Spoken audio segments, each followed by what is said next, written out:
So I was getting ready, sitting down just now, and I'm looking down at my pants here, and I've got a hole in my pocket. And I carry very often my Sig Sauer P365 in my pocket. And I've obviously had these cargo pants a heck of a long time because I need new cargo pants. So my staple uniform, as everybody knows me, unless I'm doing some kind of big corporate executive event or some TV show, it is not jeans, see, not jeans and a t-shirt, cargo pants and a t-shirt. And I need new cargo pants because I can see my gun now through my pocket, which is not a good thing. But let's get to some questions. That's why we're here. I want to thank you for joining me on this beautiful Thursday morning. I know some of you are in hotter places. It's supposed to be hot in the southeast, right? South, yeah, where somewhere. So hopefully you're staying cool and all that kind of good stuff. So I'm gonna start looking over here so I can see some questions and what's going on. Somebody did ask me. They said they were going to Medellin, Colombia, and if they should have a knife. And I actually have a lot of friends who have gone to Medellin. That's like where all the expats are going these days, especially the single guys that I know for various and sundry reasons. So, yes, I would have a knife. And you can make it super simple. Just go to the local grocery store and buy a knife, meaning you don't have to have some fixed blade knife that you fly over in the country. Just go to the grocery store, buy a cheap and expensive knife, take some cardboard, make a easy cardboard sheath, and then slip it right down in the appendix position. I've done that numerous times.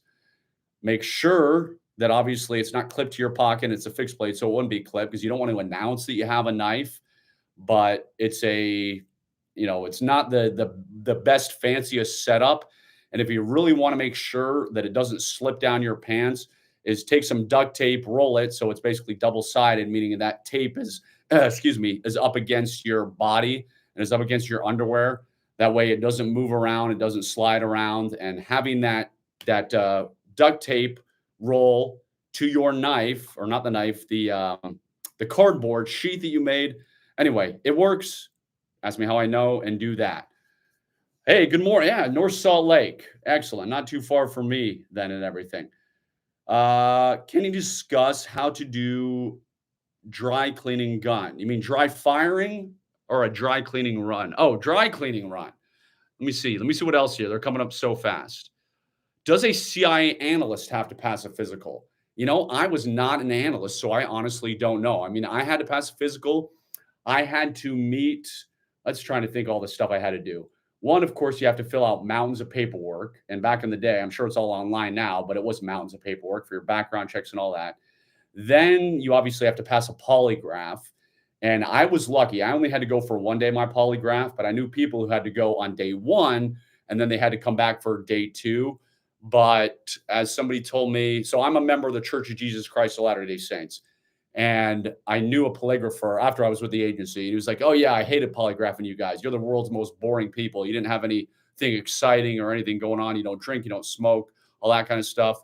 So apparently I had a pretty boring polygraph and there was nothing good there. I've never done drugs, which most people don't believe, but it's a true story. And from what I understand now, they are letting people who have drugs, both the FBI and CIA, depending on when the drug use was and all that. So anyway, polygraph, and then I had to meet with a psychologist. You have to take that like test, like 600 questions, like have you ever thought of harming yourself? Have you, did you wake up in a bad mood today or whatever it was, and all that. And then after that, let me see. Then there was the physical. So it took me 12 months to get the agency. So I didn't have to do a physical. And awesome. Thank you. I'm gonna PY. How do you say that as I'm staring here? PY Edemy, PY Eat Me, PY. Oh, Peter see, first I should say, Peter, thank you. You're awesome. Second, guys, this is the first time I have ever done a live stream on YouTube. My YouTube team is amazing. I love them to death, and they've been trying to get me to do it forever. And I was like, yes, I'm going to start doing them. So this is all new to me, which is why I'm sitting there staring at the P and PY Eat Me's name. And then they point to me off screen and say, "Hey, it's Peter." So Peter, thank you. I appreciate that. You are awesome. Okay, so Peter said, "Can you explain how to develop an asset if you don't have any money to exploit the mice?" So mice is basically, what is their motivation? What can you do to get them to work with you? So people spy for various reasons. So it might be money, it might be ideology, you might be coercion type of stuff, blackmail. So it's a variety of things. So if you're trying to develop an asset and you don't have any money, you have to find their hot button that has not to do with money. Meaning, what is their hot button? If they want, I'll tell you a true life example is somebody wanted books for their children. Meaning, this particular guy was in a crap hole of a country.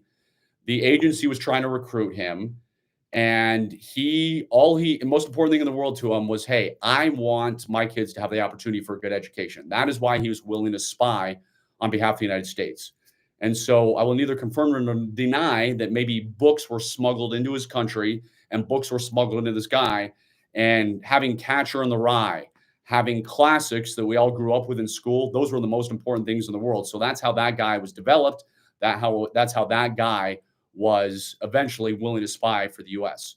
So it isn't about money. If Americans, meaning us, if we were to betray the United States, Americans mostly want money, but people overseas, money is not always what they want. A lot of the times they're sick of that communist crap hole they live in. They're sick of that socialist dump they live in, and they are looking for freedom. And if you can do that and give them some of that freedom, whatever it is, again, here's a book, they're going to be willing to help you. So it doesn't always come down to money. Somebody said, Enforcer, hey, Jason, if you have a YouTube channel before joining, do you have to shut it down? That is a good question. If you are big on YouTube, you're probably not going to get a job at the agency because obviously everybody knows who you are, your cover's blown. So a while back, a very good friend of mine, he was looking to go open a new, I'm trying to think how I can phrase this.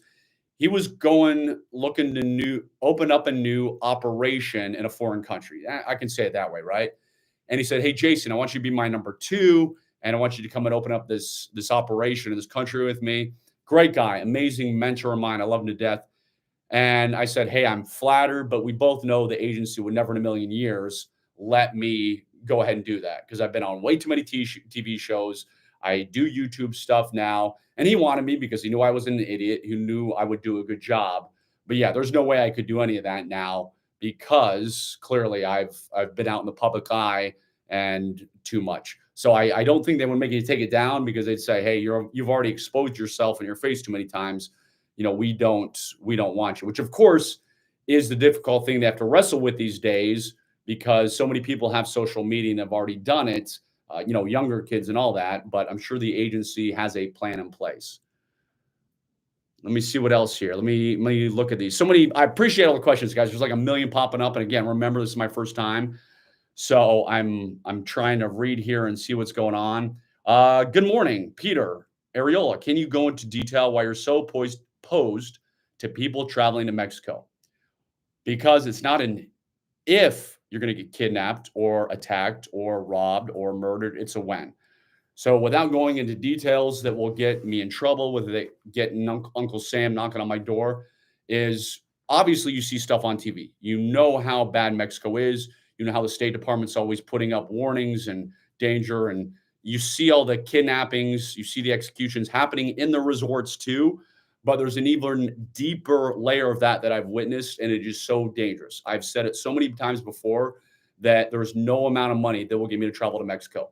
I've talked about I have billionaire clients in Mexico, which I didn't know, but like 90% of LCD TVs are produced in Mexico or something. And they were going to pay me a fortune to come to Mexico, give me their bodyguards, give me their bulletproof vehicles. And I said, thanks, guys, but no thanks. They ended up meeting me in Las Vegas.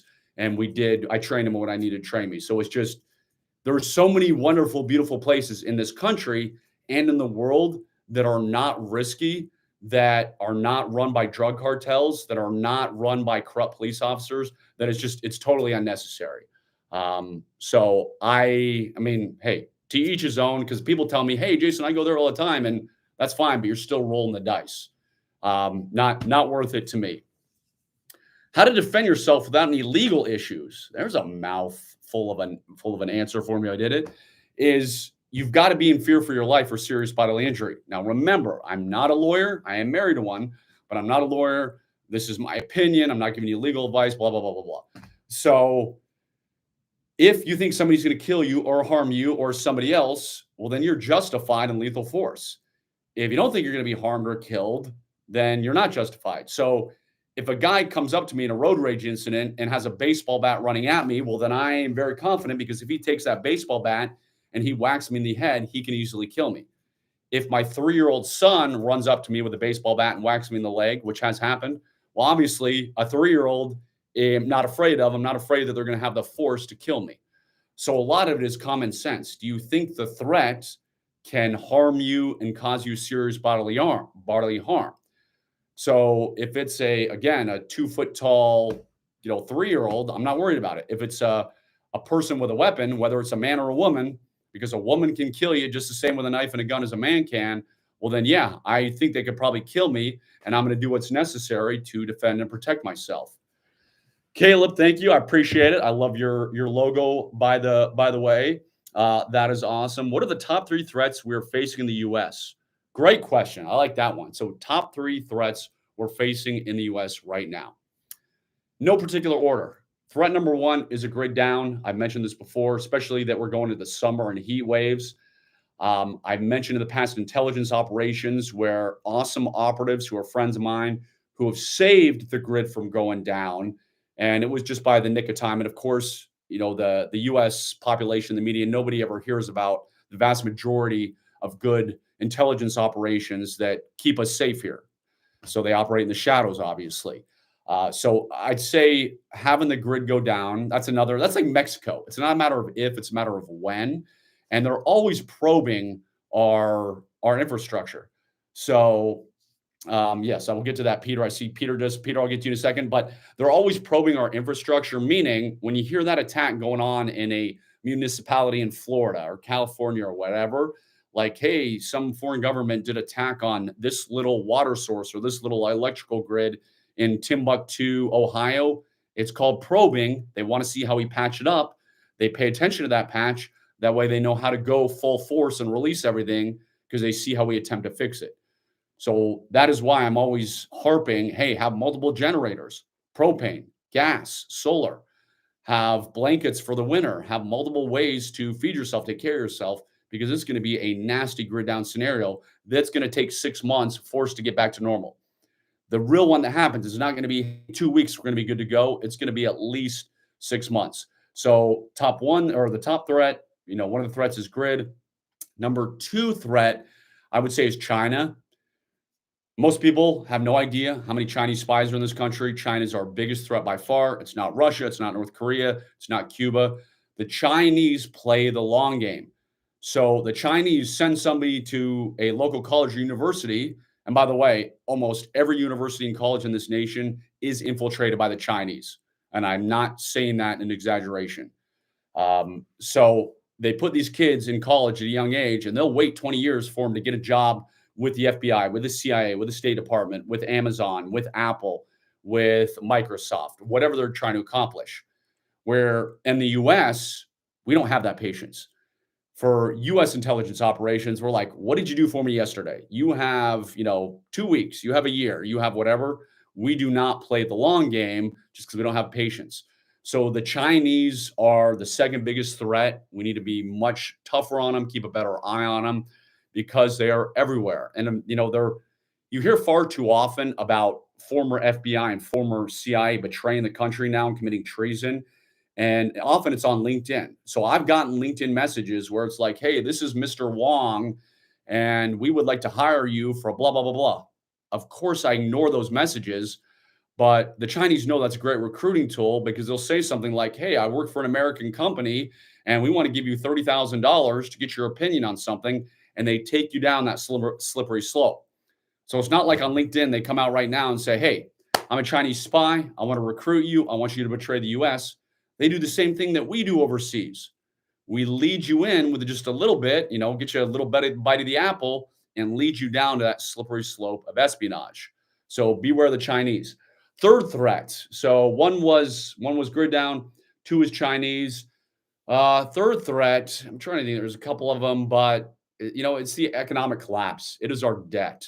It is how underwater we are. I mean, a lot of these, most people have obviously heard about, we talk about all the time, but you can only prop up the house of cards for so long. And our country is so deeply in debt that eventually there's going to be a day of reckoning. Of course, nobody knows when it's going to be. Is it going to be in 2 weeks? Is it going to be 200 years from now when we're all dead and it won't matter? But there's going to be a day of reckoning, which is why obviously I have my gold, I have my silver, I have 2 years worth of food storage, I got my water storage. So, most people I work with, most of my consulting clients, when they have a problem, it's a local threat, meaning their local grid went down in their city and town, or their local water pipe burst, or something like that. And then they're grateful they have the preps and everything. So most of us are going to experience those local things, or maybe it's a job loss, divorce, but you still got to be prepared for that ultimate catastrophe because that is definitely one of the top three debts. One of the top three threats is the insane amount of debt that we are in as a nation, and it's terrible. It's frightening. I don't have to tell you that. Hey, Jason, can you be a spy? By the way, thank you, Connor. Okay, let me see that. I'm not going to try and pronounce the last part of that, Connor, because I will admittedly butcher it. But thank you, Connor. Hey, Jason, can you be a spy if you are tall? Absolutely. It is going to be harder to blend in, but sure. I mean, anybody can be a spy. I will say when it comes to being a spy, one of the backhanded compliments I get is, "Hey, Jason, you look boring and normal. So if you can do it, I can do it." And I always tell people that's the whole point. If I was 7'4", if I looked like Shaquille O'Neal, if I had, a mohawk 10 feet tall and my hair was dyed blue, I wouldn't blend in very well. So the fact that I look plain and boring and average is the whole point. So I don't know how tall you're talking about. I don't know if you're talking about like basketball player tall, where you're going to be 7'4" and not be able to blend in. But yes, there's no requirements. It's not like being a fighter pilot or even the FBI has. I want to say it's over 35. The FBI cuts you off. Like you can join the CIA at any time. They don't have a cutoff. I think they do have a retirement age of 60 or 59, if I remember right.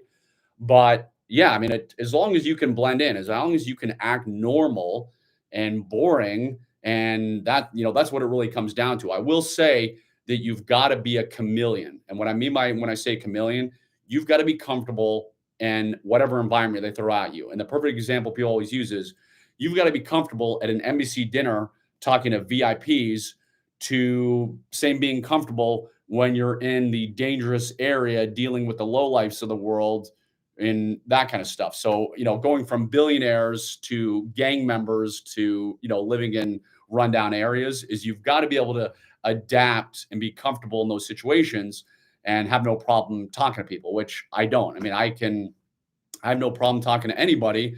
And it doesn't matter if they're a homeless person on the street or again, a billionaire client. I can be, people, when I say chameleon, they think it's a negative thing. I'm like, no, I don't mean like being a chameleon, not being who you are. I mean, being comfortable interacting with whomever and, whatever you need to. Peter, let me get your question here. May you possibly make videos of how to survive and thrive in fictional or fantasy worlds, planets, dimensions as CIA agent? I want to use this info in my fan fiction. I assume fanfic. Remember, I'm not the world's coolest person here. I assume fanfic is fan fiction. Can you make possibly videos of how to survive and thrive in fictional? Peter, I'm going to have you email me more detail about that if you don't mind. If you email me, jason@spybriefing.com, just because I'm going to have to flesh that out more to better understand what you're looking for. But hey, I love making videos, so I'm sure that I can get it done for you.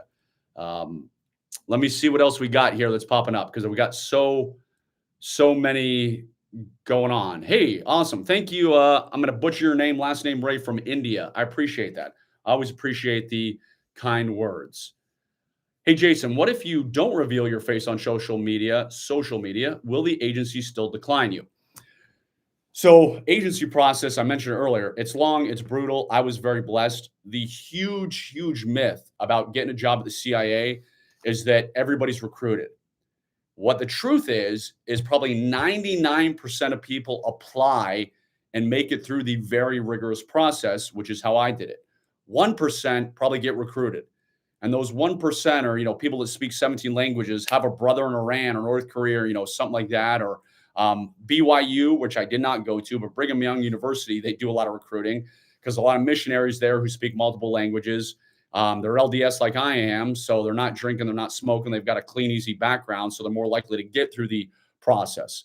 But the vast majority of people are not recruited, have to apply. So I would say, if you have desire, obviously apply with the agency, but just know it is long, it is tough. You got to have patience, and most people don't work it, or make it. And I somebody who was a friend of mine in the recruiting office years ago said, and I don't know if this is fact or whatever, said they get like 2,000 applications a day to work at the agency, which is a heck of a lot. So chances are slim, but if you don't do it, you don't know. Um, Let me see what else here.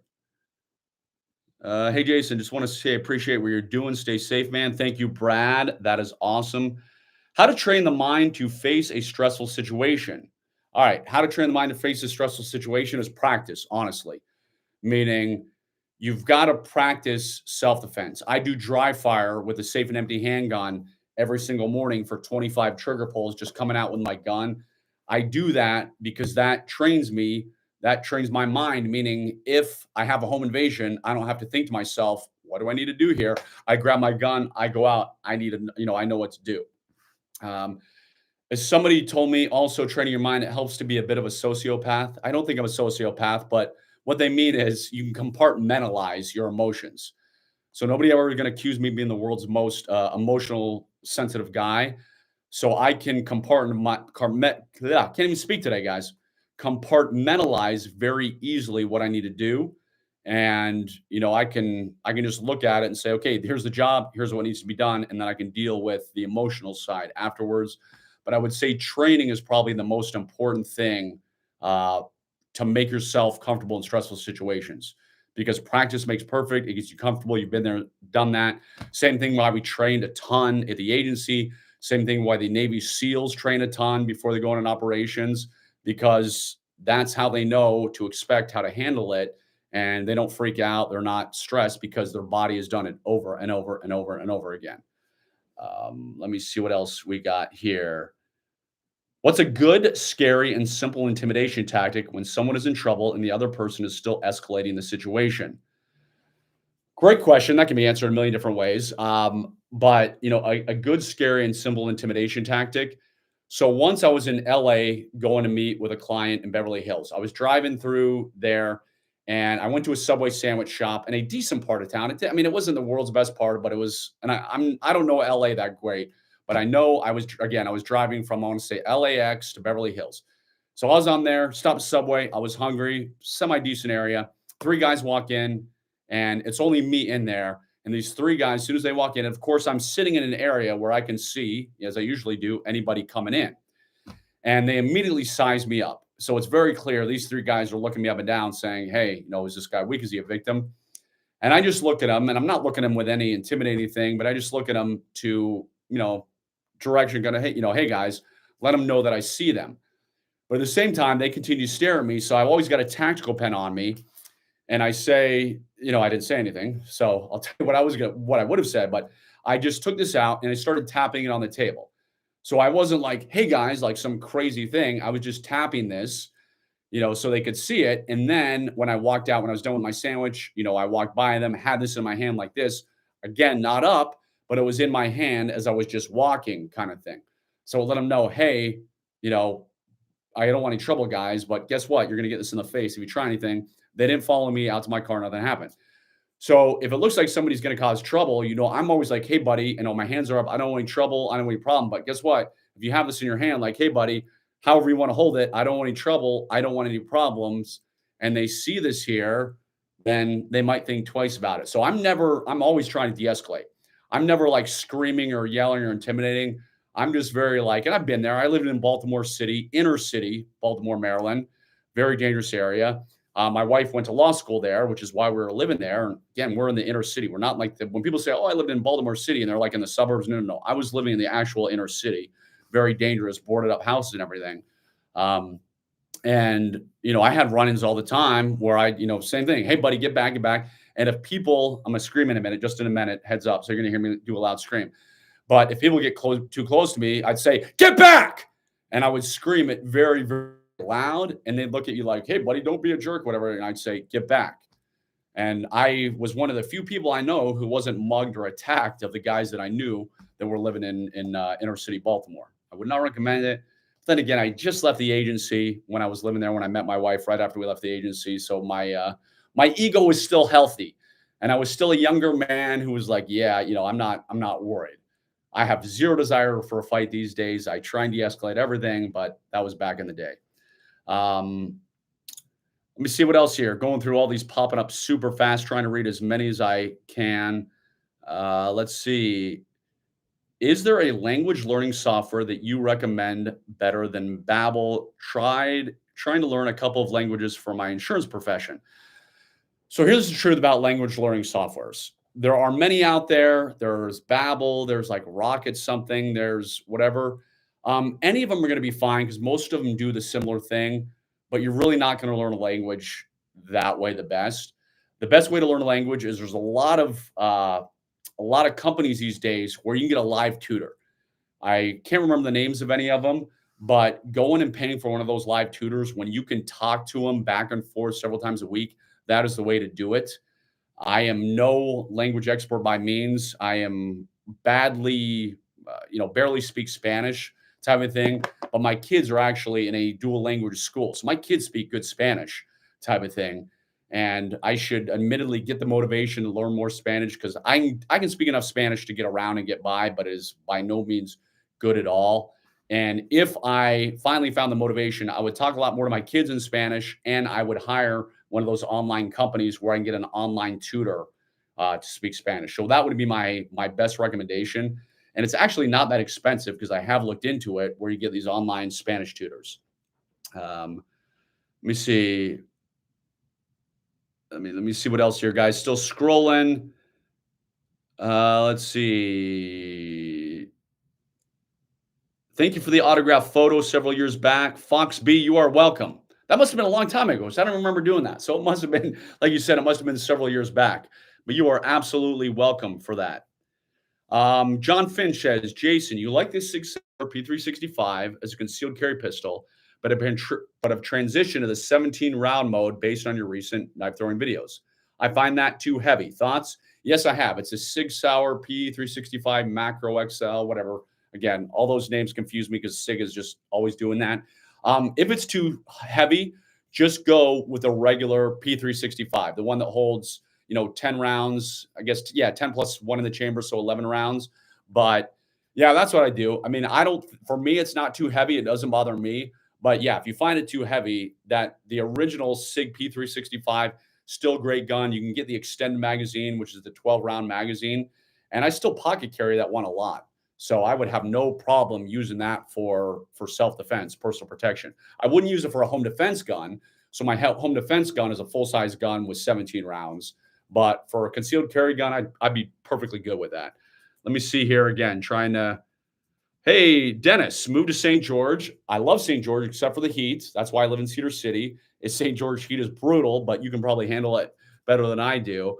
Yeah, so welcome to the area. And you speak Spanish. Good deal. You can talk to my kids. But yeah, St. George is a beautiful area. I just try to avoid it during the summer, but I got a lot of friends there and I love the area. Great red rocks and everything, and no humidity in our area, which is why if you're going to move to Utah, and all you Las Vegas and California people did during the pandemic, came and invaded my city, is because it's awesome, it's free, and we have no humidity. So how do analysts, Robert says, Robert Trombley, how do analysts at the CIA affect the work in the field? Well, it's tremendous. It is crucial. It's critical because you can work with them. They analyze all the stuff. They can help decide what needs to be done, what task needs to be done. They analyze, obviously, the intelligence coming in. So analysts clearly play a tremendous, important role. And it's like, they see things you don't see, meaning they have their quote unquote analyst eyes. So they see different pieces of the puzzle. They're trained in that particular analyst job. And then other people see the other sides of the puzzle. So yeah, analysts are great, have tremendous respect to them. Incredibly, incredibly important. Mind speaking about pocket gun carry. Yeah, I'll show you right now because I have I'm not going to reach for it. I have my 17 round one, but I still have my regular 365 right now in my pocket. I've got it in this holster here. I'm going to put the gun down and show you the holster. Biggest thing about pocket carry is I swear that most guys who devise pocket carry gun holsters have never pocket carried in their life because I have a box full of holsters in my basement, massive box, and most of these pocket carry holsters, when you put your gun in them and draw it out, this holster comes out of the pocket with you because clearly they've never pocket carried. This holster here, notice this hook here. I'll make sure I'm pointing to it. And this hook here at the top, these two hooks right there keep the holster in your pocket. That way, when I draw the gun, this stays where it's supposed to stay. So make sure when you're buying a pocket gun holster, and I like Kydex for my pocket just because, sweatiness and everything, even though I don't sweat my pocket, but I still like the Kydex for it. So make sure you've got hooks on whatever pocket gun holster you're buying. Otherwise, if there's no hooks, it's going to come out because I've had a lot of companies over the years be like, hey, endorse my holster. And they send me these things and I say, hey guys, I'm going to do the courtesy of not, blowing you up on the internet because I know you're new and trying to start out, but here's what you need to do. Here's why this holster design is terrible. Do you have any tips to carry concealed while being a skinny guy, preferably without wearing overly baggy clothing or anything? Skinny guys carry in the pocket. That's the best advice I can give you because when you're super skinny and you try and carry in the appendix position, the butt of the gun is going to stick out. When you're super skinny and carry the 3 o'clock position, it's going to stick out. You can carry about 4 o'clock, so it's just right behind the hip and get away with it. If it's a shorter gun, like a 1911 sticks out too far. But for instance, the Sig P365 doesn't stick out that far. You get away with that. So I'd say carry on your hip, just behind your hip, about 4 o'clock, or carry in your pocket. All right. I have about 5 minutes, guys, and then I've got to roll because I have other commitments and other clients I got to be with today. So I'm going to try and answer a few more, but I apologize. I do gotta go in about 5 minutes because if I don't, I'm going to get yelled at. And I'm going to break some commitments that I have made. Thoughts on the sticky holster brand for pocket carry? I've had them sent to me. They were great. I don't use them for no real reason other than I've got other holsters that I use. But yeah, the ones I have sent to me and I've tested in training environments have worked great. So I have no issues with those or anything. Any thoughts on how U.S. agencies have become so politicized? Brian Adams. Great question, Brian. Let me tell you the truth about the deep state. This is what most people don't realize. This will maybe be some of the most valuable information I share today. But when it comes to the deep state, everybody thinks it's like some super high level guy. It's the president. It is like, the secret cabal of the highest of the high, right? Here's the honest truth about the deep state from somebody who has seen it and knows what's going on. The deep state in this country are middle managers. These are guys, they're not political appointees because political appointees, at the top at the CIA or the FBI, they're not going to be around very long. The president gets rid of them. New president comes in, gets rid of them, right? But these middle managers, they get ingrained. They've got their top security clearance, and they're untouchable for the next 30 years. That is who the deep state is. They're the ones that cause the problems. They're the ones who are political and do things because they're like, I'm going to tell you a true story here. You're not going to hear anywhere else. So I once at the agency worked with this black woman, right? She was a deadbeat. All the other black women I worked with the agency were amazing. I loved them. And they hated this particular black woman. And they would say to me, Jason, it is hard enough for us to get ahead in life as a black woman and she just looked bad. So they all hated this woman. And she was a deadbeat. She didn't do anything. She caused all kind of problems. And I kid you not, she said to me one day, she said, Jason, I'm black and I'm a woman. They can't touch me. And she was 100% right because she wasn't going anywhere. And so people like her who take advantage of the system, people like her who are deadbeats and they politicize things, which she was trying to do. And there's some stuff I can't go into. It's these middle managers who are the deep state who cause the most problems for everybody else trying to do a good job. And unfortunately, it doesn't take many of them because again, everybody knows getting fired from the government is impossible. I mean, I saw people do all kinds of type of stuff and not get fired. And honestly, I'm trying to think the only time I ever saw anybody get fired is they misused their government credit card, which is of course an idiot thing to do. But we had government credit cards, right? Like many government employees do. And this one knucklehead misused their government credit card and got fired. But other than that, I saw people do some things which in a regular job, you would not be going to work on Monday. So I'll wrap that one up that's the real deep state. Those are the real problem solvers in this country. are these middle managers who have a job for life, who know they've got 20 to 30 years where they can get away with murder. Shaolin Assassin 4, thank you. I appreciate that. That's awesome. Um, uh, so he asked me, he said, the book you're selling, Escape the Surveillance State.